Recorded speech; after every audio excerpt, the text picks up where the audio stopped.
En estas épocas donde los chicos están todo el tiempo en TikTok, creen que lo único que existe es TikTok, pero no.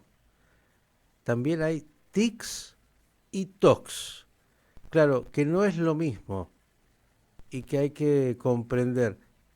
¿Desde dónde? Entre otras cosas, desde la medicina. Para eso tenemos un especialista, un neurólogo. A ver si él me dice qué tengo, si un tic o un toc.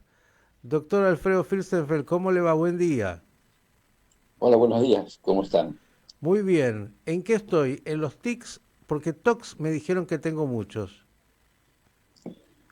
Bueno, si tuviera un tic-tac sería una especie de sonido de reloj, pero bueno, los tics y los TOC corresponden a un capítulo muy interesante de la neurología, que son los movimientos anormales. Ujú. Para poner en contexto, entender de dónde aparece esto, eh, en nuestros movimientos, cuando nuestro sistema nervioso se ha desarrollado, se ha mielinizado, la vía piramidal comanda todos los movimientos, podemos caminar, podemos desarrollar nuestra actividad normal. Cuando estamos dentro del vientre materno y al nacer, hasta los primeros 9, 10, 11 meses de vida, también tenemos movimientos. Esos movimientos se deben a un sistema, a un sector del sistema nervioso que es subalterno, pero que es el que prima hasta que la vía piramidal, que es la principal del sistema nervioso central, termina de desarrollarse. O sea que todos esos movimientos en la pancita, cuando aparecen los bracitos, las pataditas, las vueltas carnero, hasta que finalmente la criatura se encaja para decidir salir, bueno, y cuando ya nace, la criatura empieza a moverse, cuando empieza a caminar, deambula. Deambular significa andar a tontas y a locas. Significa que se sienta, se para, se vuelve a caer, hasta que finalmente tiene el dominio, genera la madurez del sistema nervioso. Y el sistema nervioso extrapiramidal, que es el que comanda hasta que el piramidal eh, se ha desarrollado y se ha mielinizado, madurado, no es que después desaparece, empieza a acompañar al sistema nervioso central y a la vía piramidal, sobre todo con los movimientos asociados, con los movimientos aprendidos para conservarlos. El balanceo de brazos cuando uno camina es algo que forma parte del sistema nervioso motor extrapiramidal. Nadar, caminar, andar en bicicleta, uno lo aprende, pero una vez que lo aprende ya lo hace en forma automática. Entonces los movimientos automáticos dependen de ese sistema nervioso. Y hay un equilibrio, digamos, estructural y químico. Hay dos sustancias, que son la dopamina y la acetilcolina, y Ujú. estando en equilibrio, estando en las proporciones adecuadas y no habiendo daños en las estructuras nerviosas, bueno, hacen que un individuo se movilice, hable y actúe de manera normal. Cuando se genera un desequilibrio entre la dopamina y la acetilcolina, ya sea por un déficit de dopamina o un exceso de acetilcolina o algo similar, empiezan a aparecer estos llamados movimientos anormales. Los dos ejemplos extremos patológicos de movimientos anormales serían el Parkinson en un extremo, Mm. cuando la dopamina está en falla, y donde hay temblor, hay una rigidez, hay poca capacidad de movimiento. Y en el otro extremo está la corea, cuando digamos la dopamina predomina sobre la acetilcolina. Corea significa en griego baile. Y es un individuo que tiene un montón de muecas, de movimientos exagerados, sin sentido, que no los puede dominar, que no dependen absolutamente de la voluntad. Y tanto el Parkinson como la corea, y en el medio estarían las distonías, una cosa intermedia, sí tienen relación con alteraciones anatómicas y de los neurotransmisores. Son enfermedades orgánicas que están demostradas. En el Parkinson, la sustancia negra, que es la que produce la dopamina, empieza a desaparecer. Y en el otro extremo, el núcleo caudado, que es una de las estructuras del sistema nervioso extrapiramidal, también se empieza a atrofiar y se empieza a degenerar o inflamar y aparecen esos movimientos anormales de tipo baile. Doctor, ya que tocó el Sí. tema del Parkinson, que es una enfermedad tan conocida, he leído algunas investigaciones en el último tiempo que dicen que cada vez más se avanza tanto con fármacos como con otros tipos de alternativas en poder de alguna manera aminorar lo que es el efecto de esta enfermedad, ¿es así? Absolutamente. A ver, hasta el año 50, 55, 60 del siglo pasado, un paciente con Parkinson uno lo que podía hacer era acompañarlo, sacarle fotos, evaluarlo y el proceso era absolutamente irreductible. Mm. El paciente terminaba finalmente en silla de ruedas, postrado, limitado, con múltiples caídas porque no podía sostener su equilibrio.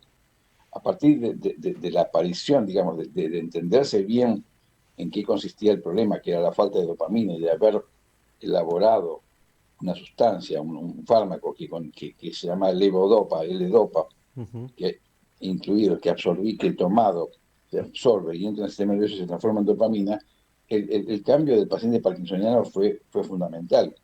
Hasta el punto que hoy un paciente parkinsoniano tomado en un inicio y bien tratado vuelve a tener una actividad prácticamente normal en un 85-90% de los casos. Qué importante lo que está diciendo porque esta es una enfermedad muy conocida que produce mucho temor en el paciente, en su entorno, y usted está diciendo, señores, primeros síntomas, rápidamente ir al médico porque hay mucho para hacer para que esta persona tenga una calidad de vida como corresponde si es que se lo ataca desde el inicio. Sí, el tema, si bien no es exactamente el motivo de la charla de hoy, pero me parece que esto es importante. Ujú. El cuadro parkinsoniano, todos piensan que Parkinson es temblor. O sea, el temblor, el vigilante de la esquina que antes existía, diagnosticaba el Parkinson. Pero el Parkinson también es rigidez y pocos movimientos.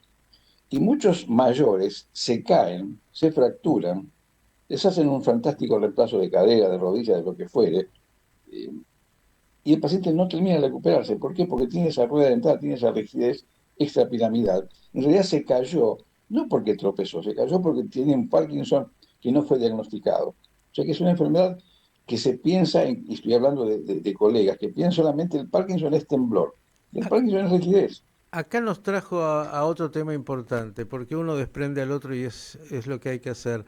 Eh, ¿Usted recomendaría a qué edad hacer una consulta neurológica preventiva? Es decir, a ver, viste que llegamos generalmente al médico cuando ya tenemos la enfermedad, pero si uno hace chequeos, por ahí se puede detectar antes.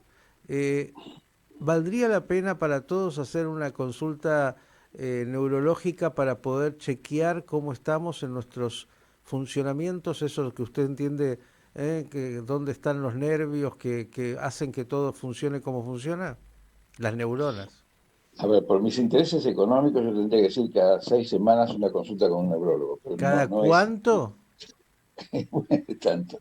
El tema es que, y justamente específicamente con el Parkinson, los primeros síntomas aparecen cuando ya el 85% de las neuronas que producen la dopamina ya están desaparecidas. O sea que no hay forma clínica precoz y no hay un estudio, no hay un análisis que diga enfermedad de Parkinson. O sea que los primeros síntomas que se detectan en realidad ya cuentan con un sustrato anatómico muy destruido, más del 80%. Entonces, lamentablemente ahí no hay forma todavía de hacer un diagnóstico precoz. Pero con ese remanente de 15% que al individuo le queda, si uno lo diagnostica en ese momento y lo medica, bueno, tiene un periodo de 10, 12 años de una excelente vida, no digamos sobrevida, puede desarrollar una vida normal. Ujú. Pero, a ver, el diagnóstico, la evaluación clínica de un individuo mayor de 65 años, 2 veces al año mínimamente tiene que ir a un médico clínico. A Es el ver, clínico el director de orquesta, sí. acá trajo otro tema. ¿Ve? Estamos en el consultorio médico de los martes. Eh, Mire, uno se hace generalmente un hemograma, también debería hacérselo una o dos veces al año, depende de la edad, pero hay quienes somos un poco más renuentes. Ahora, en el hemograma dice algunas cosas, pero no dice nada que tenga que ver con nuestras neuronas, entiendo, y si es que ellas se están, digamos, apagando, por llamarlo así. ¿Qué se puede hacer para que usted tenga un diagnóstico de cómo está una persona en ese ámbito? No, a ver, si el paciente está con una anemia o con un cuadro hematológico en déficit, falta de vitaminas, el sistema nervioso sufre. Un paciente que no respira bien, como no llega oxígeno suficiente al cerebro, también sufre. O sea que hay que tener todo el cuerpo, todo el soma en condiciones para que el cerebro no sufra. El cerebro se nutre de oxígeno y de glucosa.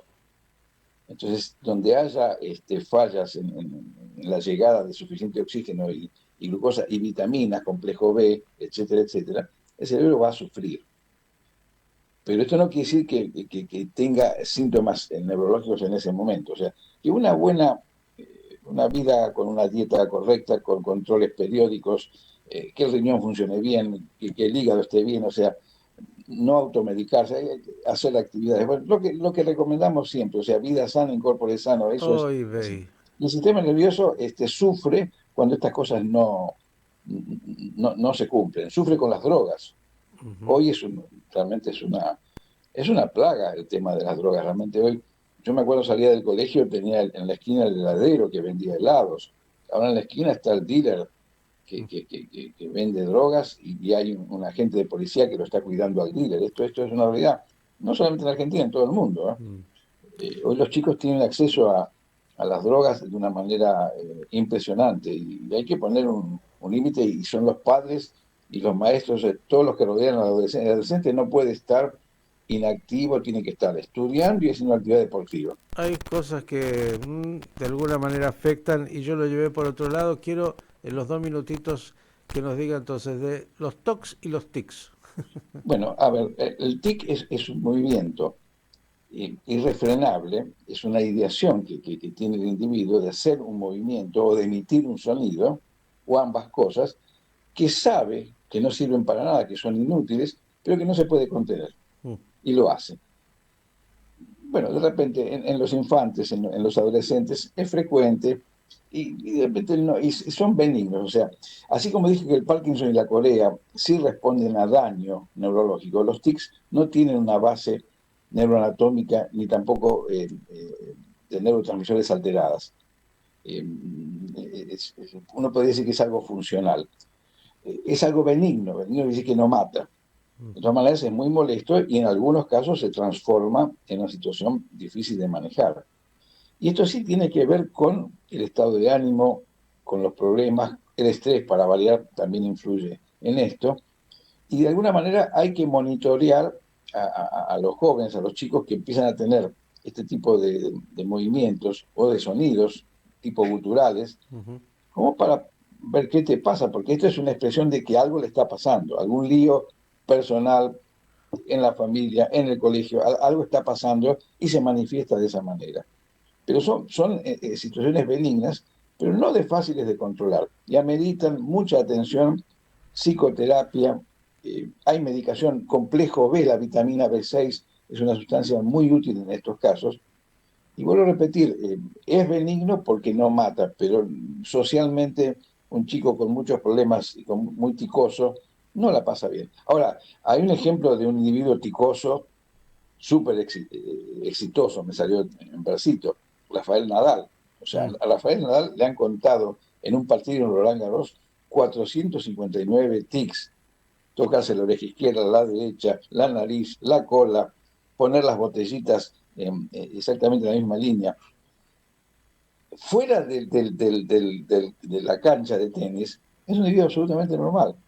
No tiene ni un tic. O sea, pero él, cuando está concentrado, cuando tiene que concentrarse y hacer su actividad profesional, que es la de ser tenista, bueno, pone todo. Y muchas veces los tics tienen que ver con cosas más, con inspiraciones mágicas. Esto me va a ayudar.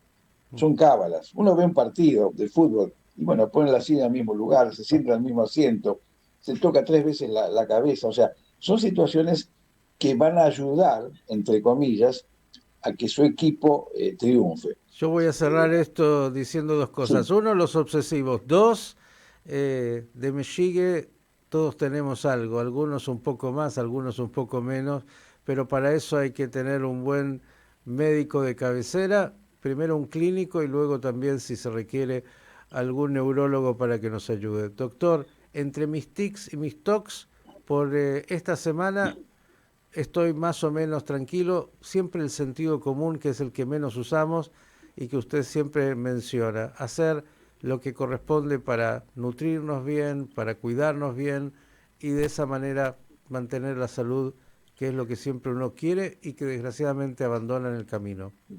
Un solo comentario. Al chico, al paciente con tics, no hay que retarlo, no lo hace a propósito, no es porque es malo. Sí, sí, Entonces va a la dirección porque hace burlas, hace muecas. No, no, hay que interpretar qué es lo que tiene. No, sí. no, no, no hay que ponerlo todavía más nervioso y más enfurecido. Qué No, no, no es una cosa que la hace a importante propósito. esto que usted está diciendo, muy importante. Además, en general, tendemos a enojarnos con la enfermedad del otro y no, es una enfermedad. Hay que, al contrario, saber acompañarla y ojalá, bueno, ayudar a que se pueda resolver. Doctor, abrazo grande y gracias, ¿eh? Igualmente, buen día. Chao. El doctor Alfredo Firstenfeld, hoy un poquito de tics, un poco de tox. Alzheimer, no, ¿qué dijimos? Parkinson, ¿ves? Yo tengo el Alzheimer, por eso ya no me acuerdo de lo que hablamos. No, no, es el sueño de la mañana. ¿Sabe que no duermo? Pero eso lo voy a hablar con el doctor después. Él seguramente me va a dar un buen consejo.